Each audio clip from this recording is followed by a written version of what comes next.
quel numéro? On est, Guy, 19e prédication sur ce Pierre qui nous ressemble. Combien ici reconnaissent que c'est vrai que je ressemble à Pierre? C'est vrai que je ressemble à Pierre. Pas beaucoup encore, pas beaucoup. Alors, on va en faire encore un autre 19 au moins. Là. Pierre, il nous ressemble tellement, frères et sœurs. Pierre ne ressemble pas à des religieux. Les religieux, ça, c'est des personnes qui font tout très bien, qui sont bien habillées, qui parlent bien, qui agissent, qui ne font jamais rien de mal. Ça, c'est des religieux qui observent la loi. Pierre, c'était un homme juste et intègre. Juste parce que juste veut dire, tu as la foi, on est justifié par la foi en ce que Jésus a fait à la croix pour nous. Et intègre, ça veut dire que tu es vrai. T'es vrai. Nous, les chrétiens, des fois, on n'est pas vrai. Personne n'a dit Amen, là, mais moi, je vais dire Amen. Nous, on n'est pas vrai. On donne l'image. On veut donner une bonne image. On veut être un bon témoignage pour Dieu, mais on veut donner une bonne image aux hommes. Mais on n'est pas toujours juste et intègre. Et ce que j'apprécie de Noé, Noé, la Bible nous dit qu'il était un homme juste et intègre dans son temps à lui. Combien sont d'accord avec moi que dans les temps où nous vivons, c'est facile de se laisser influencer à faire quelque chose qui n'est pas bien du tout? Bon, là, vous êtes avec moi. Là. Restez avec moi. Là, laissez-moi pas tout seul. J'aime ce passage. Dans l'Ancien Testament, souvent les enfants de Dieu qui avaient la foi étaient entourés de gens qui faisaient le mal. Et on voit souvent des gens qui ont la foi en Dieu, mais qui font des choses qui sont mal. Et ce que j'apprécie de Noé, Dieu dit, lui, c'est un homme juste, il croit en moi, il est intègre, il est vrai, et tout ça dans son temps, dans un temps où il y a un jugement qui allait venir sur les hommes, un déluge, et Dieu dit ça de Noé. Moi, je veux que Dieu dise ça de moi. Mais je ne veux pas donner l'impression que je suis quelqu'un de juste et intègre, parce que je ne serais pas intègre si je veux juste paraître bien devant les hommes. Je veux paraître bien devant Dieu, frères et sœurs. Combien ici veulent paraître bien devant Dieu?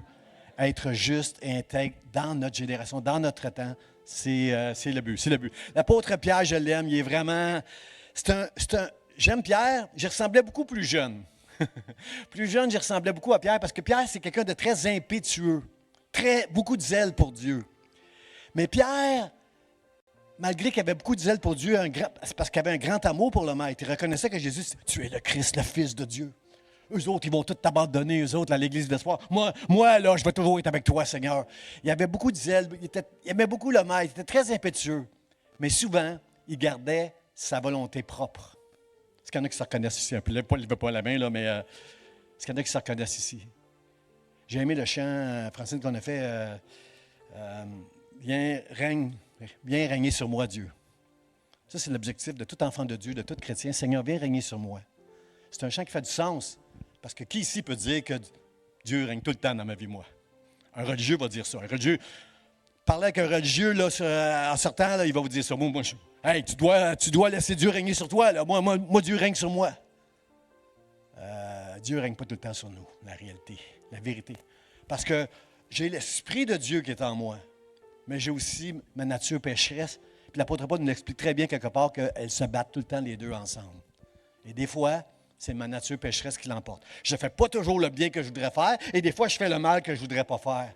Qui va me désirer? Misérable que je suis, qui va me délivrer de ce corps de mort? Grâce soit rendue à Jésus-Christ. Jésus a vaincu le péché à la croix, frère. Ça, c'est la bonne nouvelle ce matin. On va être tenté par le péché jusqu'à la fin de nos jours, mais Dieu a vaincu le péché. Et le dernier ennemi qui va être vaincu, c'est la mort, parce que nous allons tous ressusciter un jour. Et notre espoir à nous, les enfants de Dieu, c'est qu'on s'en va au ciel pour l'éternité avec Dieu. N'est-ce pas merveilleux, frères et sœurs? Et c'est pour ça qu'on vit dans un corps mortel sur cette terre, mais il faut avoir les yeux vers le ciel tout le temps, pour toutes les promesses que Dieu nous a faites. C'est quelque chose d'extraordinaire. Alors, moi, je me compare souvent à Pierre. Pierre qui aimait le Seigneur, Pierre qui marchait avec Dieu, Pierre qui voulait suivre le Seigneur, mais qui, des fois, désobéissait au Seigneur. Il oubliait la règle d'un disciple. Le devoir d'un disciple, vous êtes d'accord avec moi, c'est d'obéir à Dieu. Vous êtes d'accord avec ça? Et des fois, Pierre, dans son zèle, dans son impétuosité, il n'obéissait pas tout le temps au Seigneur. C'est ça qu'on va voir ce matin. Il gardait sa volonté propre. Et moi, pourquoi je vous dis que je ressemblais plus à Pierre quand j'étais jeune, c'est que quand j'étais jeune, je sentais le besoin de prouver à Dieu que je l'aimais. J'avais besoin de prouver aux frères et aux sœurs dans mon église que j'aimais Dieu. Je voulais montrer au pasteur que ces prédications-là, je les mettais en pratique dans ma vie. J'avais besoin de me prouver à moi et aux autres que j'aimais Dieu. Et aujourd'hui, mon impétuosité, elle a un peu changé parce que je suis calme et tranquille. Je sais que j'ai une foi tranquille avec Dieu maintenant. Je n'ai pas besoin de vous prouver à vous autres que j'ai la foi.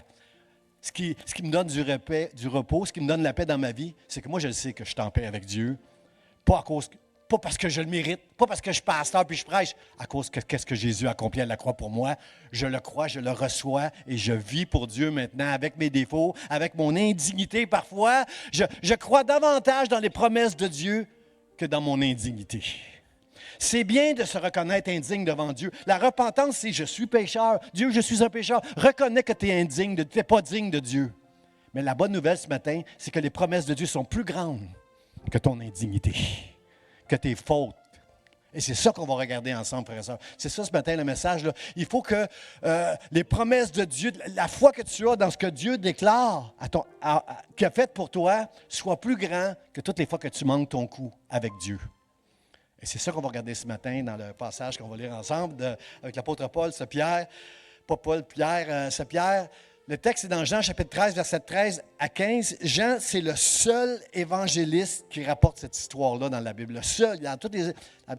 On appelle ça les évangiles synoptiques. Là. Matthieu, Luc, Marc, ces trois-là ne parlent pas de ça. Peut-être qu'ils sont gênés de ça.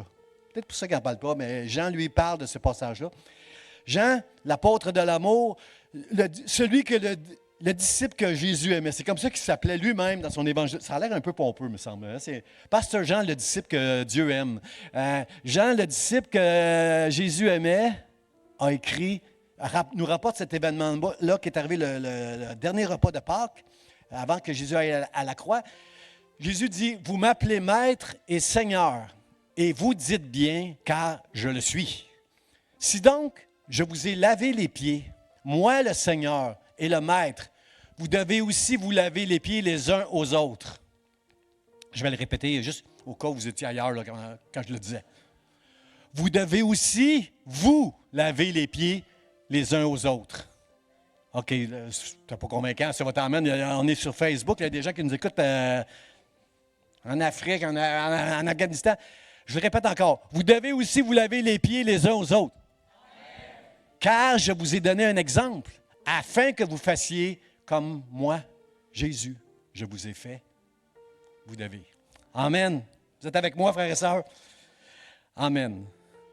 Le contexte de ce passage-là, c'est que ça commence, Jean nous dit que, ayant aimé les siens qui étaient dans le monde, vous comprenez, frères et sœurs, que Jésus savait maintenant qu'il s'en allait rejoindre le Père. Il savait que ça achevait. Là. Il s'en va à la croix, il va ressusciter, il va passer un peu de jours, quelques jours pour montrer à tous ses disciples qu'il est vivant. Mais il sait qu'il s'en va vers le Père bientôt. Là. Il sait qu'il lui reste peu de temps. Frères et sœurs, on vit dans une génération qui a tellement besoin d'entendre l'Évangile. Ça va tellement mal dans ce monde, si vous suivez un peu l'actualité, là, que ce monde a besoin d'entendre parler de Jésus. Et si on veut être sur la coche, il faut qu'on sache bien gérer notre temps. D'accord avec ça? Une bonne gestion de notre temps va montrer notre sérieux puis notre foi à être utilisé par le Seigneur pour annoncer la bonne nouvelle à ce monde qui est en train de périr. Ce monde a besoin de nous, a besoin de l'Église Vie d'Espoir, a besoin de vous. Et on doit apprendre à gérer le temps. Jésus, il sait qu'il y a peu de temps. Et là, il va faire quelque chose. Il va nous donner un exemple qu'il veut qu'on se fasse les uns aux autres. La Bible nous dit qu'il mit le comble, ayant aimé les siens qui étaient dans le monde. Ayant aimé les siens qui étaient dans le monde. Jésus est conscient que lui s'en va dans la gloire du Père. Lui s'en va dans sa gloire. Il va s'asseoir dans la gloire des anges qui vont l'adorer. Lui, le Dieu qui s'est fait homme, qui est venu sur terre, retourne dans la gloire. Et là, il sait qu'il laisse l'Église Vie d'Espoir, Pasteur Jean, puis toute l'Église Vie d'Espoir. Il nous laisse, on reste dans le monde, nous autres. Là. On n'est pas au ciel dans la gloire de Dieu. La gloire de Dieu est si grande qu'on ne pourrait même pas la voir, frère et sœur. La Bible nous dit que Dieu s'entoure de ténèbres, parce que si on voyait la gloire de Dieu, on mourrait, on s'écraserait à terre. On ne peut pas voir la gloire de Dieu tellement c'est trop grand pour nous. Et Jésus s'en va dans la gloire. Et juste avant de s'en aller, il donne un exemple à ses disciples parce que le texte dit, Jean nous dit ceci, je veux le dire encore dans ses mots à lui, il dit, ayant aimé les siens qui étaient dans le monde, nous on reste dans le monde, mais on n'est plus comme le monde parce que Dieu a fait de nous des enfants de Dieu. Bonne nouvelle, ça, ce matin, on est des enfants de Dieu. On n'est pas des enfants du monde, on est des enfants de Dieu. On a les yeux vers le ciel. On regarde à ses promesses. Dieu a vaincu pour nous le péché. On n'est plus des pécheurs. On reste des pécheurs par nature, mais on n'est plus des pécheurs devant Dieu. On est des enfants de Dieu. Seigneur, merci. Merci ce matin de nous parler, de nous encourager, alors que nous, on est encore dans le monde et confrontés à tout ce qui part en place autour de nous. Merci, Seigneur. Alors, Jésus va faire, la Bible nous dit, il mit le comble à son amour, sachant qu'il s'en allait à Dieu. Alors, Jésus va faire quelque chose de très, une scène digne d'une pièce de théâtre. La Bible nous dit qu'il se lève. Tous les disciples sont en train de manger. Et là, Jésus, on voit dans son visage qu'il se passe quelque chose de spécial. Là. La Bible dit qu'il se lève, tous les yeux, les regards sont sur lui, il n'y a plus personne qui dit un mot. Qu'est-ce que Jésus va faire? Qu'est-ce que Jésus va faire? Il se lève, il enlève ses vêtements, il s'entoure d'un... Il enlève son vêtement puis il s'entoure d'un linge. Moi, je vais le mettre juste sur mon épaule, là. Mais la Bible dit que c'est saint d'un vêtement. Là, il prend une bassine, puis il commence à mettre de l'eau dans la bassine. Puis Jésus qui s'en retourne dans la gloire de Dieu, dans la gloire du Père. Lui, le Fils. Quand vous regardez dans la Bible, souvent, vous allez voir le Fils avec un F majuscule. Le Fils de l'homme, minuscule. Le Fils de Dieu qui s'est fait homme, minuscule. Jésus, c'était vraiment un homme. C'était pas un surhomme. Tous les miracles qu'il a fait, c'est par l'Esprit de Dieu en lui qu'il a fait les miracles. Mais lui, il était un homme comme vous et moi. Il a été tenté comme vous et moi. Et il est le seul sur toute la terre depuis Adam et Ève qui n'a pas péché. Parce que lorsqu'il est né, il n'a pas hérité de notre nature pécheresse comme Adam. Il est né d'une femme, mais c'est l'Esprit de Dieu qui a déposé dans le sein de Marie cet embryon, on va dire ça de même, de Jésus. Et il était sans péché. Et la bonne nouvelle, c'est qu'il n'a pas péché malgré toutes les tentations qu'il a eues dans sa vie. Et c'est pourquoi la justice qui était dans le Fils, F majuscule, la justice qui était dans lui, elle est maintenant sur chacun de nous qui avons cru en Jésus. Ça, c'est la bonne nouvelle. Merci Seigneur. C'est pas parce que je ne fais jamais de faute. Merci chérie de ne pas dire amen. C'est pas parce que je ne fais jamais de faute, mais c'est parce que Jésus m'a justifié. Lui, le juste, qui n'a jamais commis de péché. Il m'a rendu juste. Et c'est par la foi seule, en Jésus-Christ seul, par la grâce de Dieu seul, pour sa gloire seule, que ce matin tu peux dire amen. Dieu seul, pas toi, pas toi. Merci pour tous les efforts que tu fais pour rendre un bon témoignage à Dieu. Merci pour tous les efforts que tu fais pour faire ce qui est bien au lieu de faire ce qui est mal. Mais à Dieu seul, toute la gloire. Jamais ne te donne la gloire. Si je fais quelque chose qui est bien, c'est par la grâce de Dieu qui est en moi que je fais ce qui est bien. Si je lave les pieds de quelqu'un, ce n'est pas parce que je suis plus fin qu'un autre, c'est parce que c'est la gloire de Dieu en moi, la grâce de Dieu et l'amour de Dieu en moi qui va faire que je vais laver tes pieds. C'est ça qui fait de moi. Puis je veux rassurer tout le monde ici, là, je ne vais pas laver les pieds de personne ce matin, là, c'est pas vrai. À la fin de la réunion, tous les anciens, les diacres, venez me rejoindre, on lave les pieds de tout le monde. On ne fera pas ça. On ne fera pas ça. Ce matin, on va juste essayer de comprendre le sens de ce que Jésus a fait. Ce n'est pas en lavant les pieds qu'on va devenir comme Jésus, là. Mais c'est comprendre le sens du lavement que Jésus a fait. Cette scène extraordinaire où Jésus s'est levé, enlevé ses vêtements, ses seins, commencer à laver les pieds de ses disciples. C'est une chose qui est extraordinaire, qu'est-ce que Jésus a fait. Puis, les disciples, ils devaient être bouche bée. Les premiers disciples, quand je me suis arrêté à Pasteur Charlie, puis Robert, puis Marjorie, puis Daphné, ces disciples-là, ils n'ont pas bougé, ils étaient bouche bée. Mais quand il est arrivé à Pierre, Pierre, j'aurais fait pareil comme Pierre, moi. Qui me voit venir, là, puis aurait fait pareil comme Pierre? Non, toi, Seigneur, tu vas me laver les pieds à moi? Oh. Non, là, je ne suis pas digne, moi, là. Non. Tu ne vas pas me laver les pieds. Pierre, ce que je fais, tu vas le comprendre plus tard. Combien sont d'accord avec moi? Moi, ça fait presque 40 ans que je lis la Bible. Je l'ai étudiée. J'étais à l'école biblique. Je passe 6 heures par jour à étudier la Bible. Moi, après souper, ma femme m'a dit « Va-t'en, va-t'en ». Et je m'en vais à mon bureau puis je m'en vais étudier là, toute la soirée. J'aime ça, étudier la Bible. Ça fait presque 40 ans que j'étudie la Bible et je connais juste un peu. Juste un peu. Puis quand je lis un passage de la Bible, quand j'ai étudié ce passage-là que je connais depuis que la première année que j'étais chrétien, j'ai entendu parler de ça, je le vois encore d'une manière nouvelle. À cause de mon expérience, à cause de mon âge, à cause du Saint-Esprit, à cause de... Vous comprenez, là? On apprend toujours, frères et sœurs. Mais à la fin des temps, je ne veux pas vous décourager d'étudier la Bible, vous devez la lire tous les jours, là, si vous ne voulez pas vous laisser attraper par toutes sortes de mensonges. Là. Mais à la fin de ta vie, tu vas réaliser que tu connais juste un peu. Jean Gabin qui disait ça, les plus jeunes ne connaissaient pas, là, mais Jean Gabin disait ça, un Français là, bien connu, là, qui disait « Je sais maintenant que je ne sais rien. » Moi, je ne dirais pas que je ne sais rien. Je vais vous dire « Je sais que je sais un peu. » Jean, puis des fois, on pense qu'on comprend tout. On a lu quelque chose, on l'a compris, c'est réglé. La Bible n'est pas dans une boîte carrée, frères et sœurs. Vous allez toujours apprendre quelque chose d'un passage de la Bible. Dites pas « Oh, moi, je connais ce passage-là, je le connais. » Dis pas ça. Tu connais un peu. Parce que la Bible, elle est vivante, elle est puissante et tu vas toujours découvrir des perles quand tu vas étudier un texte. 10 ans, 20 ans, 50 ans plus tard, tu vas encore découvrir des perles parce que la Bible, c'est trop grand, c'est trop merveilleux la vérité qu'il y a là-dedans. Et Jésus dit bien à Pierre, Pierre, tu comprendras plus tard ce que je fais maintenant. Puis là, Pierre, il dit, oh non, moi, toi, le Seigneur et le Maître, tu vas me laver les pieds? Jamais. Jamais. Mais l'affaire, là, c'est que personne n'avait lavé les pieds de personne pendant le souper, là.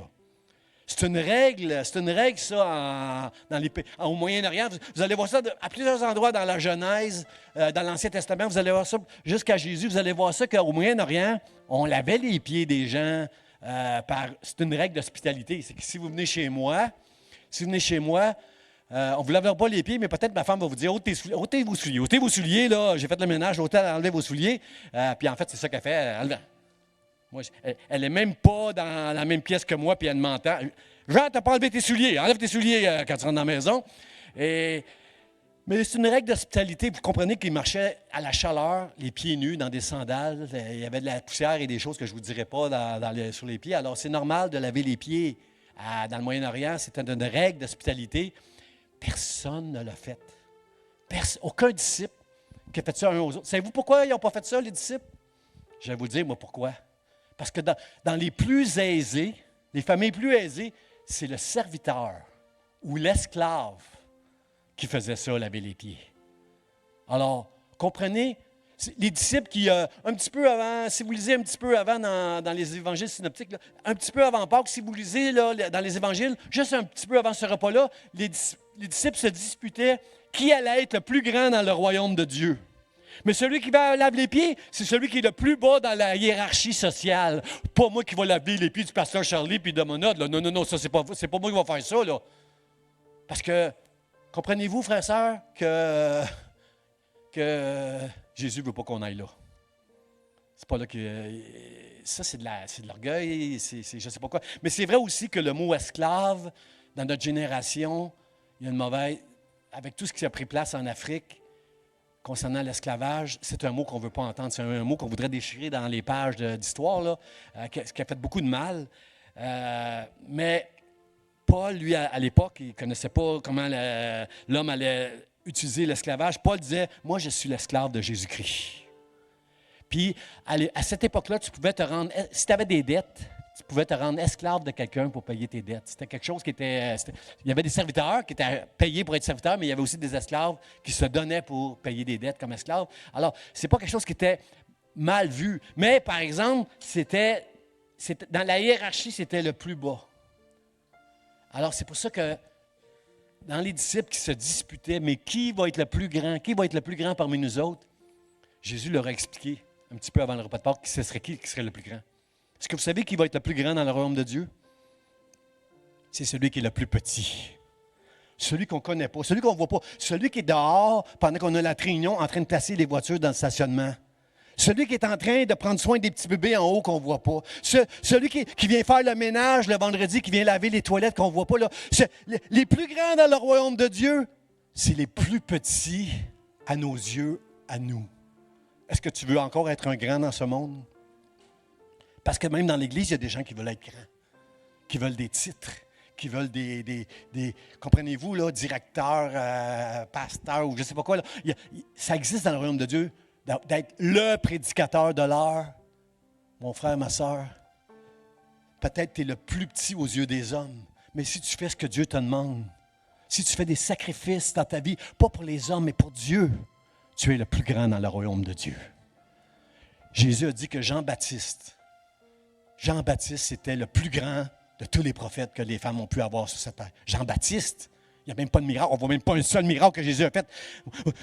Seigneur, j'ai chassé des démons, j'ai prié, il y a des malades qui ont été guéris. Je ne te connais pas. Tu faisais ça pour ta gloire. Tu faisais ça pour être grand devant les hommes. Jean-Baptiste, lui, il s'est fait petit. Il faut que je diminue afin que Jésus croisse en moi et qu'il ait toute la gloire. Tout ce qu'on fait, c'est toujours pour la gloire de Dieu, frères et sœurs. Cherche pas à faire quelque chose dans le royaume de Dieu pour ta gloire à toi, pour que les hommes t'applaudissent. Cherche la gloire de Dieu tout le temps. Un des 5 solaces, quand il y a eu une réforme, quand Luther s'est fâché contre la religiosité qu'il y avait dans les églises, il a dit, une des règles, c'est tout ce qu'on fait, c'est pour la gloire de Dieu seul. Pas pour la gloire de l'Église, pas pour la gloire des hommes, pas pour la gloire d'un pasteur, d'un pape, d'un curé, pour un homme qui se dit, un homme ou une femme qui se dit homme de Dieu, femme de Dieu, c'est pour la gloire de Dieu seul.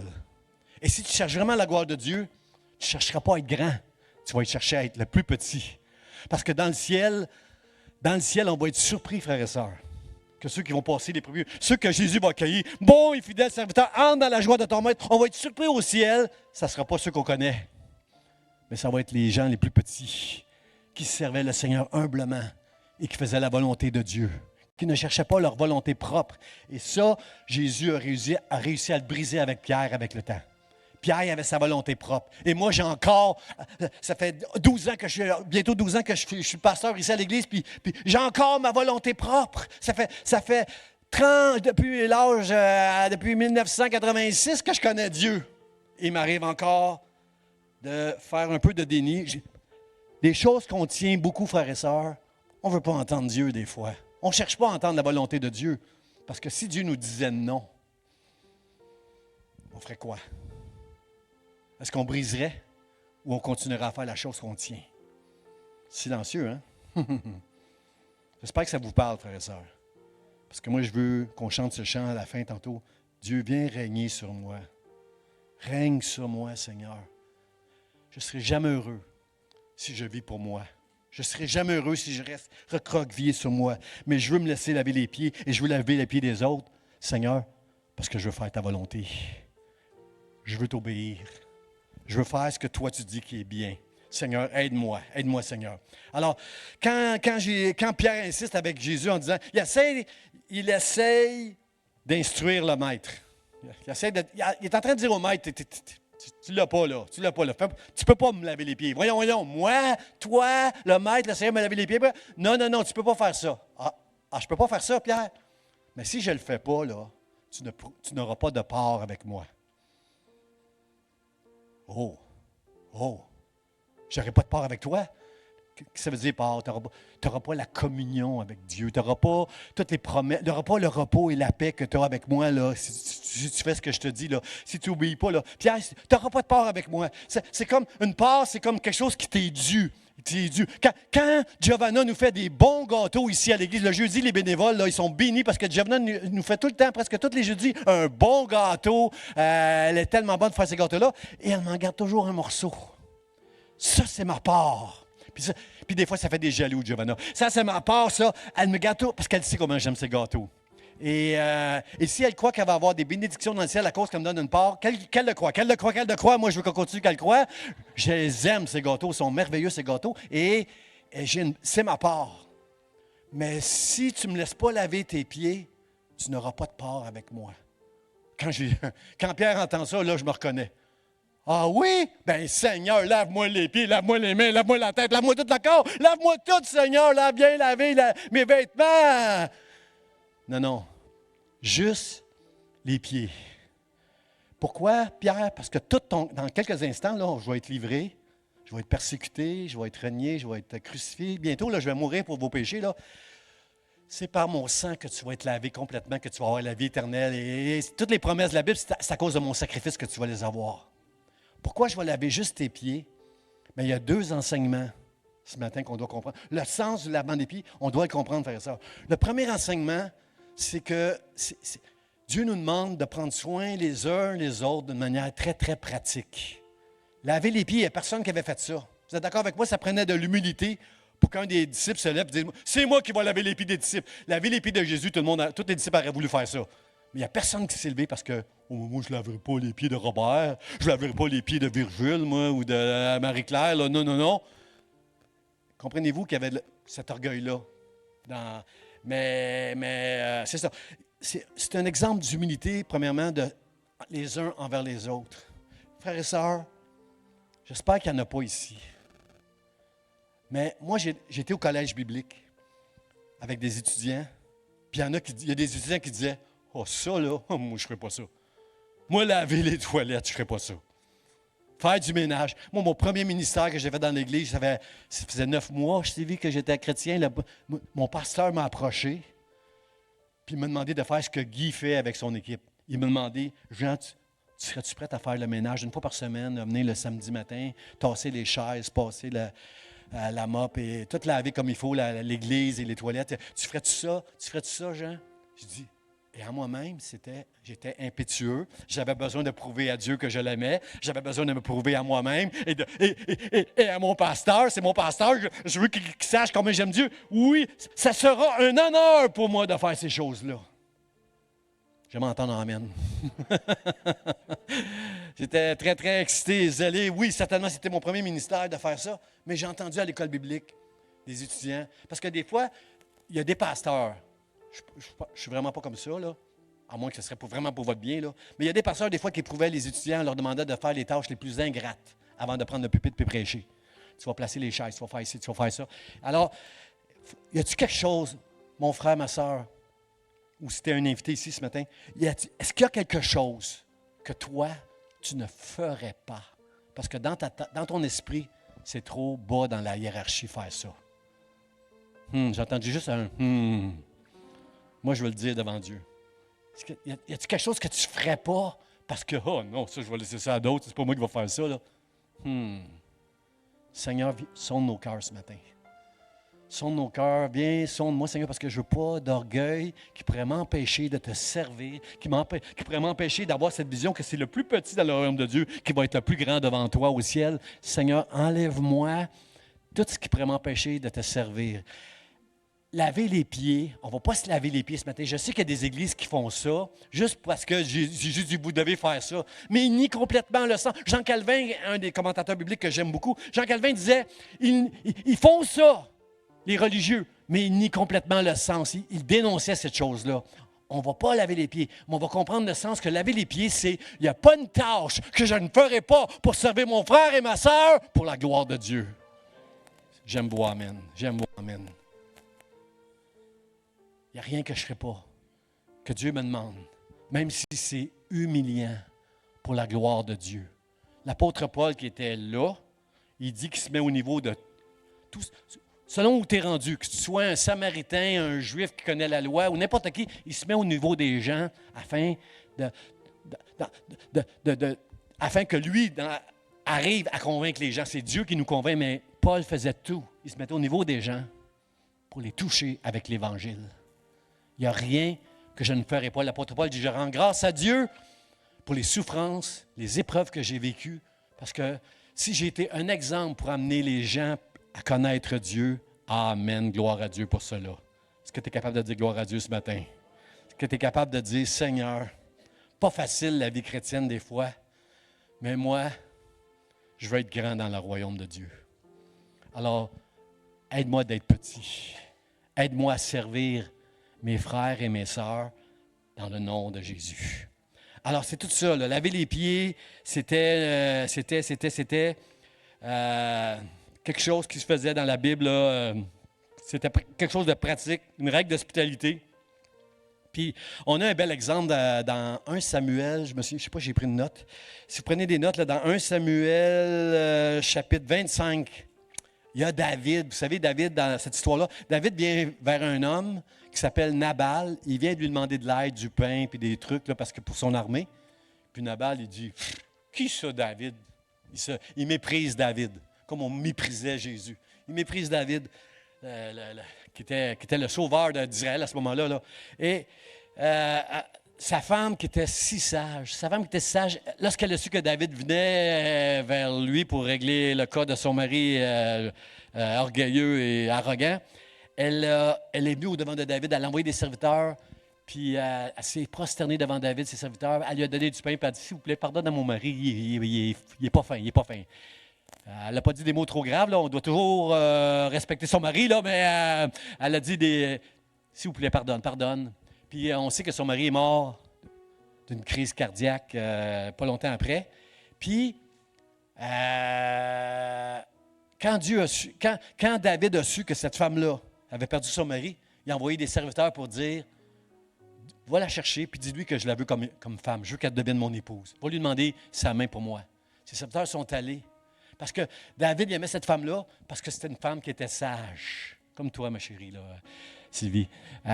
C'est une femme qui était sage. Et David, il dit, allez me la chercher, puis allez lui demander la main pour moi. Et là, vous savez qu'est-ce qu'elle a dit? Abigail, la phrase que j'aime, elle a dit, lorsqu'on est venu lui demander, David te demande, quoi, le grand David me demande moi pour être sa femme? Il dit, oui, il a appris que ton mari est mort, puis il veut t'avoir comme femme, il te connaît, il a vu comment tu es sage, tu es belle et tout ça, il t'a vu comme femme. Elle n'a pas dit, wow, je vais être la femme du roi, du prochain roi David. Wow. Non, elle n'a pas dit ça. Elle n'a pas dit ça. Dans toute sa sagesse, dans toute sa compréhension du royaume de Dieu, que c'est le plus petit qui est le plus grand, elle a dit, c'est un honneur pour moi, oui, je dis oui, et je serai la servante de mon Seigneur pour laver les pieds de ses serviteurs à lui. Wow! Quelqu'un dit wow! C'est pas d'être la femme du grand David qui a fait tous les exploits qu'on lui connaît, mais c'est d'être à ses côtés pour faire avancer le ministère de David. Je vais laver les pieds de ses serviteurs. Eh bien, frères et sœurs, je ne vais pas vous laver les pieds littéralement ce matin, mais je veux vous laver les pieds spirituellement ce matin. Pas littéralement, parce qu'il y en a quelques-uns, peut-être que vous seriez gênés si je vous lavais les pieds, alors je ne veux pas vous mettre à la gêne. Mais le point de laver les pieds, c'est pas... Le point, c'est... ce qui est spirituel, là, je vous ai raconté le côté pratique, mais le côté spirituel de laver les pieds, c'est que... Pourquoi Jésus dit, Jésus dit, c'est pas... comment il dit ça? Comment il dit ça, Jésus? C'est écrit là. C'est pas... En fait, pourquoi il dit... Quand Pierre dit, pieds, mains, tête, lave-moi tout. Non, tu n'as pas besoin de tout, là. Juste les pieds, parce que toi, là, Pierre, tu vas être lavé bientôt quand tu vas mettre ta foi que celui qui est mort à la croix, il est mort pour tes péchés. Jésus, le sang de Jésus, c'est ça qui nous lave. C'est ça qui fait de nous des personnes, des enfants de Dieu, avec la promesse qu'on s'en va au ciel pour l'éternité. Mais pourquoi les pieds? Pourquoi Jésus insiste pour laver les pieds?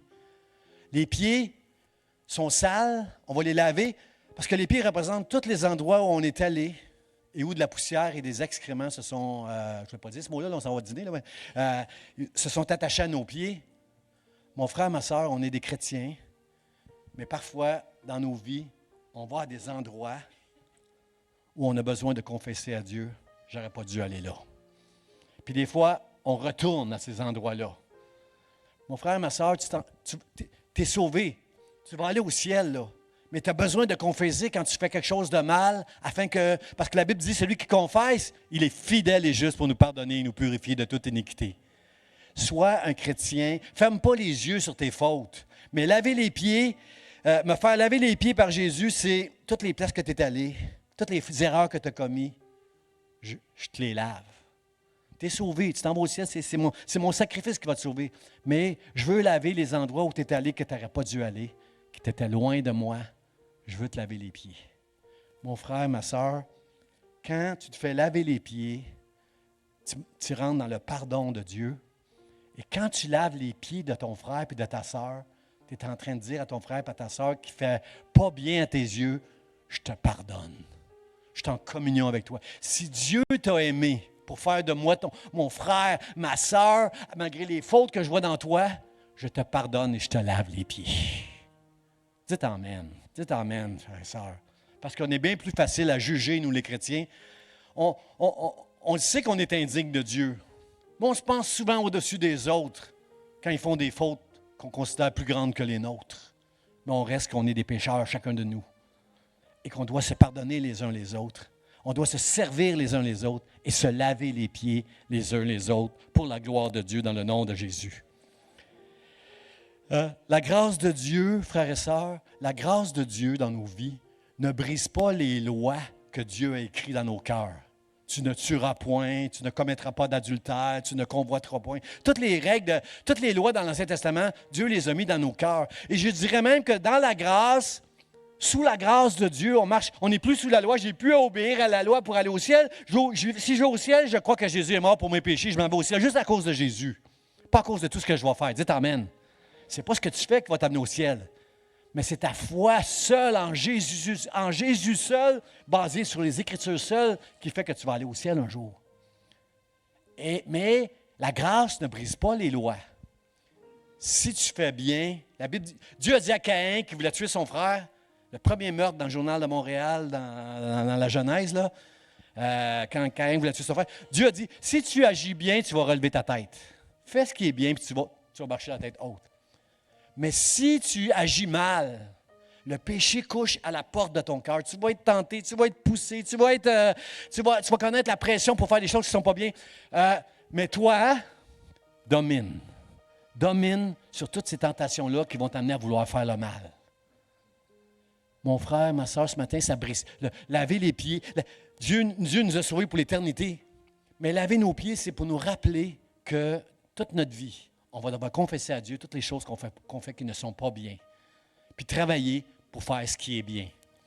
La grâce de Dieu, faire le bien, ce n'est pas quelque chose qu'on fait pour plaire à Dieu. On plaît déjà à Dieu à cause de notre foi. Faire ce qui est bien, c'est honorer. C'est honorer Dieu. Je ne fais pas ça pour être sauvé. Je fais ça parce qu'il m'a sauvé. Je veux faire le bien. Je veux faire ce qui est bien. Il a écrit les lois dans mon cœur maintenant, Dieu.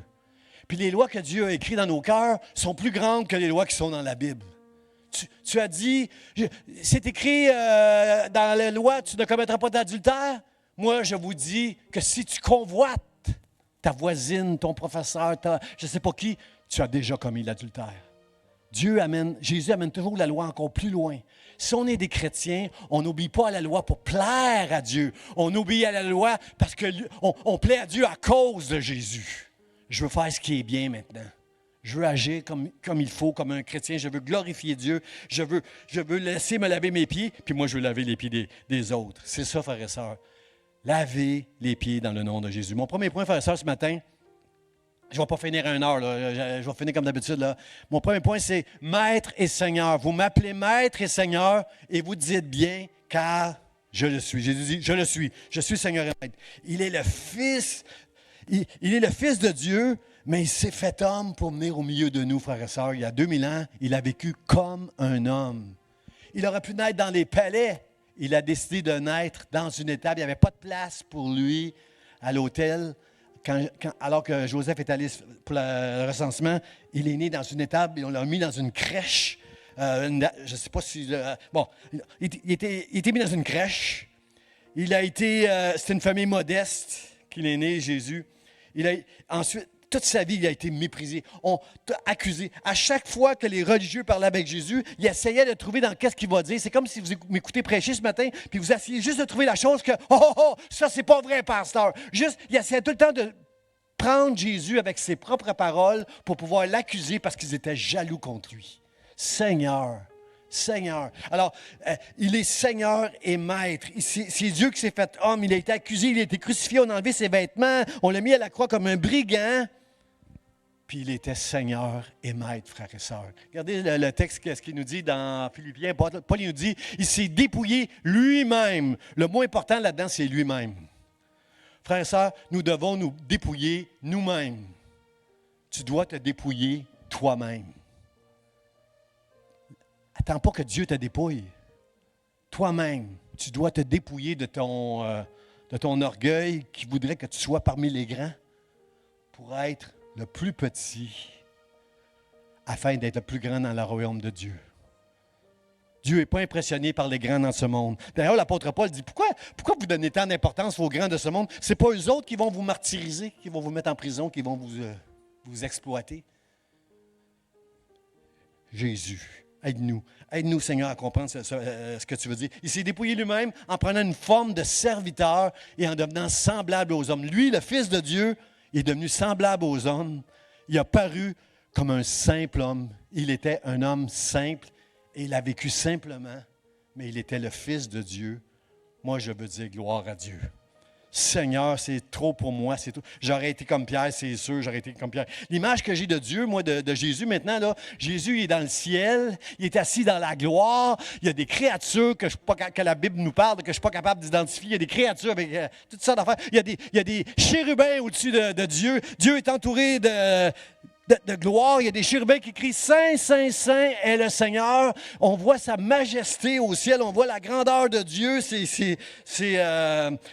la Bible nous dit qu'un jour, tout genou fléchira devant lui. Au jour du jugement, il n'y a personne qui va... tout le monde, autant nous les chrétiens que ceux qui ne veulent pas que Dieu règne sur eux, tout le monde, on va avoir le genou plié devant la gloire de Dieu dans le ciel. Et c'est lui, Maître et Seigneur, Dieu qui s'est fait homme, qui est venu laver les pieds des disciples et de Pierre, et qui nous dit ce matin, lavez-vous les pieds les uns des autres. Frères et sœurs, Jésus, Seigneur et Maître, frères et sœurs. Sachant qu'il retourne vers le Père dans la gloire, Jésus avait cette conscience de sa majesté divine. Mais il vient vers Pierre pour lui laver les pieds, vers les disciples pour leur laver les pieds, malgré qu'il avait conscience qu'il s'en allait. Il reste peu de temps, il s'en va dans la gloire, mais il s'est dépouillé lui-même. Il s'est fait serviteur, puis lui, ce que personne n'a fait, il a lavé les pieds de tous les autres. Pierre avait cette... Pourquoi Pierre disait non, puis moi j'aurais dit non, puis vous auriez dit non sûrement. Oh non, tu ne vas pas me laver les pieds. Parce que c'est le Seigneur et c'est le Maître qui me lave les pieds. Je suis trop indigne. Je suis trop indigne, Seigneur, pour que tu me laves les pieds. Combien sont d'accord avec moi qu'on est trop indigne pour que Jésus nous lave les pieds ce matin? On n'est pas digne, on n'est pas digne. Et ceux qui ne lèvent pas la main, là, on va mettre sur la PowerPoint toutes les fautes que vous avez faites, on vous a filmé, vous ne l'avez pas vu, on va le mettre. On a des vidéos puis des téléphones, là, des paroles qui sont été dites, là, on va les mettre sur la PowerPoint. On est tous des pécheurs, frère. Ça, c'est la Bible qui dit, c'est pas moi qui le dis, là, c'est la Bible qui le dit. On est tous des pécheurs. Puis, on est indignes, frères et sœurs. On est indignes. Parce que c'est pourquoi c'est bien de se sentir indigne. Moi, je dis souvent à Dieu, Seigneur, je ne suis pas digne de toi. Je dis souvent à Dieu, c'est bien de se rendre compte qu'on est indigne, mais ce qui est bien, ce qui est divin, c'est de reconnaître que les promesses de Dieu sont plus grandes que notre indignité. Je suis un enfant de Dieu maintenant. Hein? J'ai dit ce matin à ma soeur Nicole, « Hey, tu es habillée comme une princesse. » Elle dit, « Enlève le comme, je suis une princesse. Je suis une princesse. Enlève le comme. » Frères et sœurs, un fermier qui a des cochons puis des truies dans son enclos, dans les enclos des cochons puis des truies, là, c'est plein de boîtes. Puis les cochons puis les truies, ils aiment ça se vautrer dans la boue. Bon, j'imagine que ça leur fait du bien, ça les protège peut-être du soleil, ça fait une croûte, je ne sais pas. Eux autres, ils aiment ça, se mettre dans la boue, se vautrer dans la boue. Puis le fermier, qu'est-ce que vous penseriez d'un fermier qui se mettrait à les laver une par une? Il les prend puis il les lave une par une. Comme Jésus fait avec, en lavant les pieds des disciples. Là. Il les laverait une par une. Qu'est-ce qui va arriver quand il va avoir fini de les laver? Ils vont retourner se vautrer dans la boue. Parce qu'ils aiment ça. Ils aiment ça, aller dans la boue, se vautrer. tout le dos, puis ah ouais donc, il aime ça se mettre dans la boue. Puis lui, il les a tout lavé. Pourquoi lui, il lave? Pourquoi il laverait le fermier? Parce que lui, il n'irait pas dans la boue. Lui, il trouve que ça pue, les cochons qui vont dans la boue, qui vont se vautrer. Lui, il les lave parce que pour lui, ça ne se fait pas. Frères et sœurs, si le fermier pouvait laver une truie ou un cochon, puis lui donner son esprit à lui, au cochon, est-ce que le cochon retournerait à la truie? Le cochon va retourner à la truie, mais est-ce qu'il retournerait dans la boue? Non, non. Ma femme, elle a des images, là, elle a été élevée sur une ferme, là, elle connaît ça. Non, Dieu nous a donné son esprit, frères et sœurs. Dieu, c'est le fermier qui nous a lavés, puis qui nous a donné son esprit.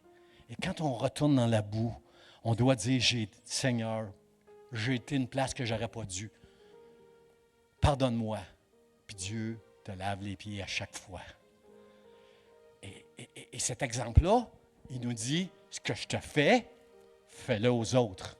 Si les autres ne sont pas fins, si les autres font des choses, puis viennent vers toi, puis te demandent pardon, pourquoi? Tu ne pardonnerais pas parce que toi, oui, il y a des choses que moi, je ne ferais pas. Il y a des choses que si tu fais, là, moi, je ne les ferais pas. Mais moi, je vais faire d'autres choses. Alors, pourquoi j'essaierais d'enlever la paille dans ton œil sans enlever la poutre qui est dans le mien? Lavez-vous les pieds les uns des autres. Laisse-toi laver les pieds, Pierre, et toi, va laver les pieds des autres. Chacun de nous, Dieu nous dit ça ce matin. On n'a pas besoin d'amener un seau pour commencer à se laver les pieds, là. Ça serait nier le sens. Le sens, c'est, je vais faire tout ce qui est bien pour toi, mon frère. Ce que je peux faire pour toi, je vais le faire. Je veux être là pour toi, puis je veux te laver. Je veux juste pardonner les fautes que tu as pu avoir pour la gloire de Dieu. Je veux me faire petit, même si je me pense plus grand que toi. Avec ce que tu as fait, là, oh, tu m'arrives à achever, là, toi, là. Moi, j'aurais jamais fait ça, la moitié de tout ce que tu as fait. Non, non. Je suis aussi pécheur. Peu importe ce que tu as pu faire, je suis aussi pécheur que toi. Et Seigneur, merci de me donner la grâce que tu m'as accordée à moi. Merci de me la donner pour que je puisse laver les pieds de mon frère et de ma sœur pour ta gloire, afin que je sois petit devant les hommes, mais gloire devant toi, Dieu. Accorde-moi cette grâce-là. Amen. Vous êtes avec moi? Seigneur, aide-nous, Seigneur. C'est aussi, laver les pieds, c'est une émouvante, mon point 2, là, c'est une émouvante ordonnance. Si donc je vous ai lavé les pieds, moi, le Seigneur et le Maître, vous devez aussi vous laver les pieds les uns aux autres. Wow! Seigneur, aide-nous, aide-nous. Frères et sœurs, vous savez, je parlais avec un ami récemment, puis je lui disais, tu sais que quand on pardonne à quelqu'un les fautes qu'il nous a fait, c'est à nous qu'on se fait du bien. Est-ce que vous êtes d'accord avec ça? Si tu en veux à quelqu'un, tu penses à lui, puis tu rumines dans ta tête. Moi, j'avais un boss, là, une femme, là, c'était mon boss, là, puis elle me parlait tout le temps de son ex, comment qu'elle le détestait, puis il avait fait ci, puis il avait fait ça. Mais lui, il ne pense même pas à elle. Lui, il est en train de jouer au golf au soleil, il est avec une madame, je ne sais pas, il ne pense pas à... Moi, je disais, il ne pense pas à toi, là, puis toi, tu penses à lui tout le temps. Pourquoi tu ne te libères pas de lui, puis tu dis, j'y pardonne. Moi, je n'aurais pas fait ça, ce qu'il m'a fait, mais j'y pardonne, je lui pardonne. Pardonner, bien sûr que ça va faire du bien à des gens que tu vas dire, je te pardonne, mais c'est plus à toi que tu fais du bien quand tu pardonnes. Parce que tu libères ton cœur de quelque chose qui rumine ton cœur. Puis vous savez quoi? Si dans ton esprit, si dans ton esprit, tu as quelque chose, tu en veux à quelqu'un, là, dans ton esprit, ça va finir par atteindre ton corps. Est-ce que tu sais que tu peux devenir malade à force d'en vouloir à quelqu'un? Est-ce que tu sais que tu peux vivre une vie misérable à force d'en vouloir à quelqu'un? C'est biblique, ce que je vous dis. Pardonne. Pardonne. Ce n'est pas la chose facile. Mais pardonne, tu te fais du bien à toi. Ça se peut que tu fasses du bien à la personne que tu vas dire, « Ah, je te pardonne. » Mais en réalité, là, bien souvent, tu vas pardonner avec ta bouche. Tu n'arriveras pas tout de suite à pardonner avec ton cœur. Moi, je te le dis, là, si tu veux vraiment arriver à pardonner à quelqu'un, non seulement faut que tu lui dises, « Je te pardonne », mais il faut que tu pries pour cette personne-là. Okay, je vais aller de l'autre bord, ça a plus réagi ici. Tu dois prier pour cette personne-là si tu veux lui pardonner, vraiment. Mais moi, juste pour obéir à Dieu, je vais pardonner avec ma bouche. Mais je veux aussi pardonner avec mon cœur. Pardonnez-vous les uns les autres. Servez-vous les uns les autres. Prenez soin les uns des autres. Supportez-vous les uns les autres. Regardez le passage, c'est ça. Supportez-vous les uns les autres. De même que Christ vous a pardonné, pardonnez-vous aussi. Mais par-dessus toute chose, quelqu'un dit par-dessus toute chose. La chose la plus grande pour Dieu. Parce que la Bible nous dit que Dieu est amour. Tout ce que Dieu fait, même dans sa justice, Dieu est amour. Quand le gouvernement réprime ceux qui font le mal, c'est l'amour de Dieu, ça, frères et sœurs. Dieu, dans sa justice, il est bon, il est miséricordieux, mais il est bon, il est juste. Supportez-vous les uns les autres. De même que Christ vous a pardonné, pardonnez-vous aussi. Mais par-dessus toutes ces choses, revêtez-vous de la charité. Si je n'ai pas l'amour, je ne suis rien, frères et sœurs. La chose la plus grande, c'est d'aimer. Et si tu aimes, si les gens disent « Oh, Franklin, toi, tu es un gars rempli d'amour. » Prends pas la gloire. Pas obligé de le dire à la personne. Mais non, à Dieu. C'est Dieu, c'est Dieu. Pas obligé de le dire. Mais à l'intérieur de toi, tu sais que quand les gens disent « Oh, toi, tu as de l'amour. » À Dieu toute la gloire. C'est Dieu qui te permet d'aimer les autres. C'est Dieu qui te permet de laver les pieds aux autres. Et c'est Dieu qui te permet de te laisser laver les pieds. De ne pas laisser ta volonté propre, comme Pierre dit. « Oh non, non, Seigneur, je ne mérite pas. C'est trop mal qu'est-ce que j'ai fait. » C'est mal, le mal qu'on fait. Mais Dieu est un Dieu qui pardonne tous les péchés, frères et sœurs. Alors confesse tes péchés et laisse-le te changer. Laisse-le te transformer. Et laisse-le t'utiliser pour être un homme, une femme d'amour qui va pardonner les autres, qui va laver les pieds des autres. Si vous êtes avec moi, dites Amen. Seigneur, aide-nous, aide-nous. C'est une émouvante ordonnance, frères et sœurs. Émouvante. Il y a quelqu'un qui disait, ne cherchez pas Dieu dans les grandes cathédrales froides. Cherchez-le là où les gens s'aiment. Est-ce que je peux croire qu'ici, à l'Église Vie d'Espoir, on va s'aimer les uns les autres? Je vous donne une chance, c'est parce que Facebook, il nous écoute. Est-ce que je peux croire qu'à l'Église Vie d'Espoir, les gens qui vont venir ici vont dire, il y a de l'amour, ils s'aiment là-bas les uns les autres? Amen, Seigneur, merci de nous aider. Merci de nous dire, à toi toute la gloire, toutes les fois qu'on va t'aimer, Seigneur. Vaincu, je veux me laisser vaincre par tes promesses, Seigneur. Je ne suis pas digne de toi, mais je veux me laisser vaincre par tes promesses. Aide-moi, Seigneur. Aide-moi, Seigneur. Il y a une fois, Jésus est allé dans une maison d'un religieux. Les religieux auraient dû laver les pieds, les premiers à laver les pieds les uns des autres. Même chose qu'au souper avec les disciples. Jésus il est invité par Simon le pharisien chez eux, puis il s'en va s'asseoir, puis il n'y a personne qui va y laver les pieds. Et là, vous connaissez cette histoire-là, il y a cette femme qui s'appelle Marie, qui vient avec un parfum, qui passe devant les regards, tout accusateur. Hey, c'est une pécheresse, c'est une pécheresse, elle ne vient pas à la synagogue, c'est une pécheresse. Elle passe devant les regards de tous les pharisiens, elle s'en va aux pieds de Jésus, puis elle commence à pleurer sur les pieds de Jésus, puis elle essuie ses pieds elle est en train d'y laver les pieds, ce que personne n'a fait. Puis elle va répandre du parfum sur Jésus, un parfum qui va remplir toute la pièce. Puis Jésus va dire à Simon le pharisien, tu vois, Simon, quand je suis venu ici, moi, tu ne m'as pas donné d'eau pour me laver les pieds. Mais elle m'a lavé les pieds avec ses larmes, elle les a essuyés avec ses cheveux. Elle a répandu sur moi un parfum pour ma sépulture. Elle ne sait pas, là, mais je m'en vais dans un tombeau. Là.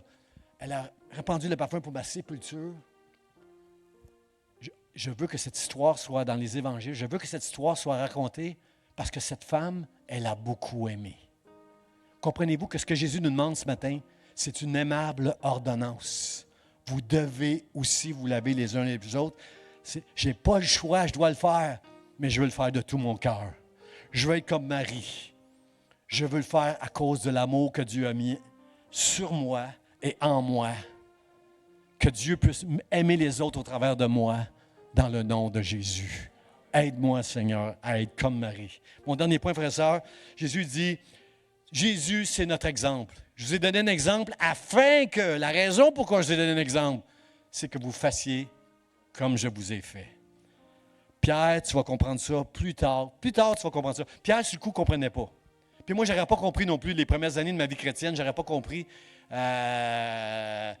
C'est sûr que j'aurais dit, oh non, Jésus, toi, me laver les pieds à moi? Jamais de la vie, je ne suis pas digne. Non. Tu comprendras plus tard. Frères et sœurs, pensez pas que parce que vous lisez la Bible tous les jours que vous avez tout compris. Ayez un peu d'humilité. Laver les pieds, se laisser laver les pieds puis laver les pieds des autres, ça prend de l'humilité, de l'amour et de l'obéissance. Je le répète, ça prend l'humilité, l'amour, l'obéissance pour accepter que je suis pécheur. Oui, j'ai été dans des endroits dans ma vie que je n'aurais pas dû. J'ai fait des choses, j'ai dit des choses, j'ai pensé des choses, j'ai pas fait des choses. Seigneur, oui, c'est vrai, j'ai besoin que tu laves mes pieds. Seigneur, aide-moi. Aide-moi, Seigneur. Aide-moi, mon Dieu, à laver les pieds des autres aussi. Aide-moi là-dedans, Seigneur. Je vous ai donné un exemple. Un exemple, c'est comme une trace. Tu laisses une trace pour que les gens... Une trace, c'est une empreinte que je peux suivre. Je peux être comme Jésus si je fais l'exemple qu'il a fait. Mon frère, ma soeur, que Dieu nous aide. Pierre a fini par comprendre. Dans 2 Pierre, chapitre 2, verset 21, il a fini par comprendre. Il dit, Christ a aussi souffert pour vous, vous laissant un exemple, afin que... La raison, c'est que vous suiviez ses traces. C'est ça un exemple, frère et sœur, c'est suivre les traces de Jésus. Est-ce que vous êtes avec moi qu'on veut se laver les pieds les uns les autres? Qu'on veut prendre soin les uns les autres, qu'on veut se supporter les uns les autres. Puis la chose la plus importante par-dessus tout ça, c'est l'amour, parce que Dieu est amour. Seigneur, puisses-tu voir dans chacun de nous des hommes et des femmes indignes, mais qui croient dans tes promesses que tu as fait de nous, tes enfants, des princes et des princesses dans ton royaume, puis on veut s'aimer les uns les autres, puis on veut suivre ton exemple dans le nom de Jésus. Amen, amen. J'invite les musiciens, on va refaire ce chant-là. Règne, règne, règne. Est-ce que vous appréciez le talent de notre frère Enoch qui joue du piano qui nous aide à être tous sensibles à la parole de Dieu?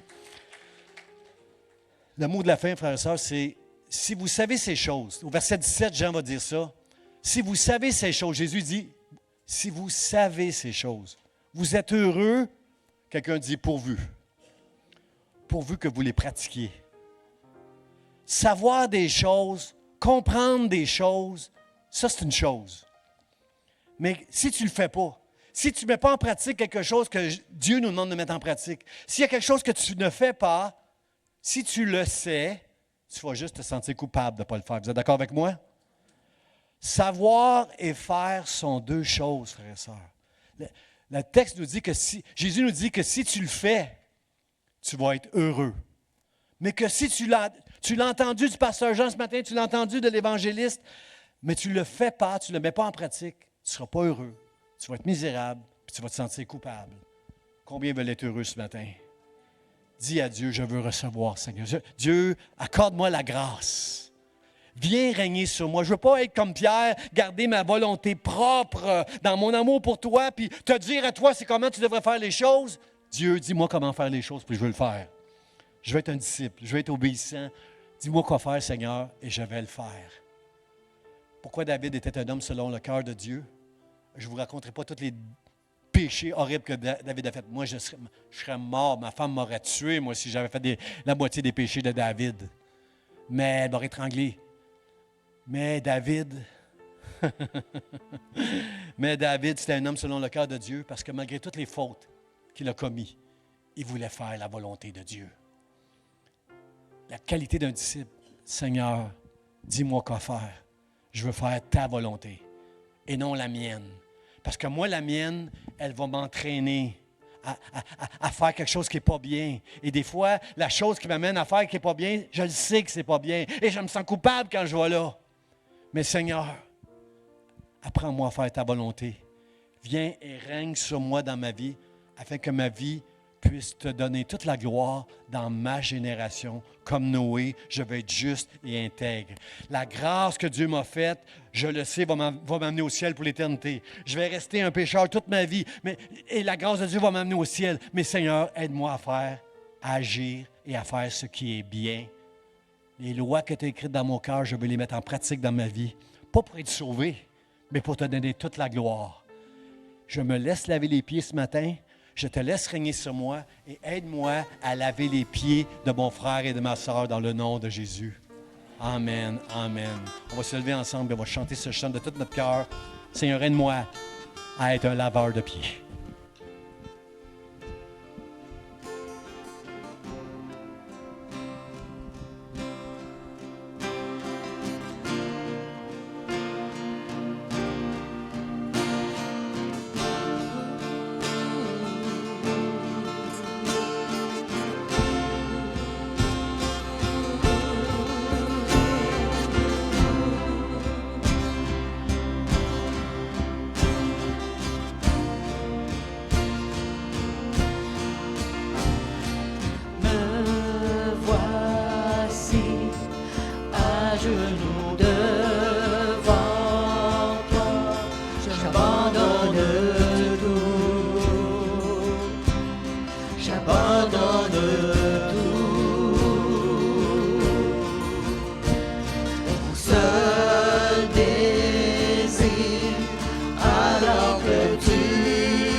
je m'abandonne.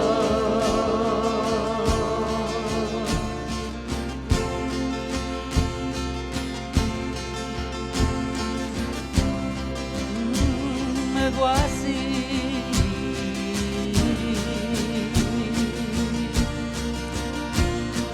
Me voici à genoux devant toi.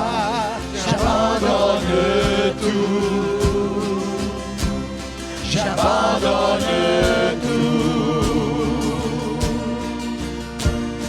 Mon seul désir, alors que tu m'attires, c'est d'être avec toi. C'est d'être avec toi. Je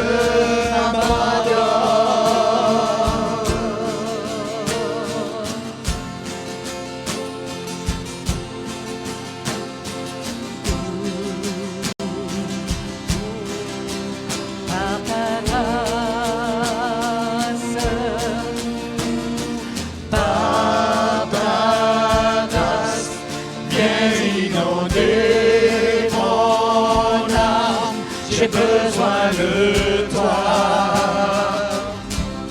J'ai besoin de toi. Mes bras ouverts, tu entends ma prière. Parle à mon cœur. Parle à mon cœur. Je m'abandonne. Je m'abandonne. Je veux te connaître plus. Je veux te connaître plus. Je m'abandonne. Je m'abandonne. Je veux te connaître plus. Je veux te connaître plus.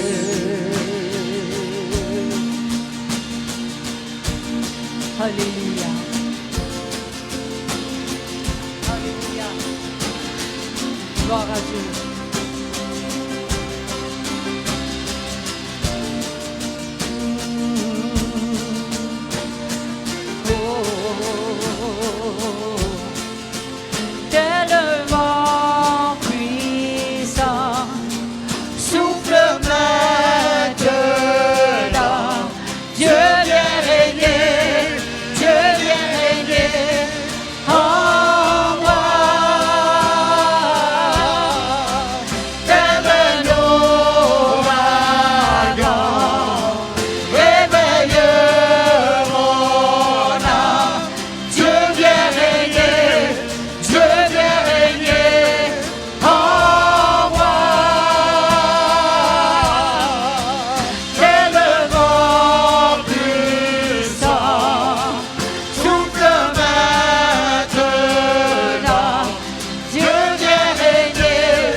veux te connaître plus. Je veux te connaître plus. Je m'abandonne. Alléluia. Alléluia. Alléluia.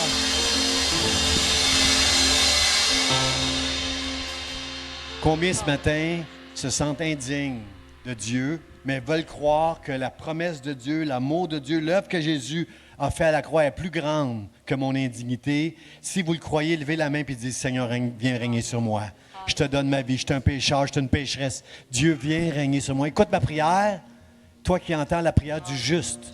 Seigneur, je crois en toi, je crois que tout ce que tu as accompli à la croix, c'est pour me rendre juste devant Dieu, pour que je puisse être en communion avec toi. Tu m'as lavé, Seigneur, de tous mes péchés. Aujourd'hui, tu me laves mes pieds et tu m'appelles à laver les pieds des uns des autres. Seigneur, j'ai besoin que tu règnes en moi par ton esprit dans le nom de Jésus. Si vous avez fait cette prière, dites un grand amen, applaudissez le Seigneur. Il est bon, il est bon.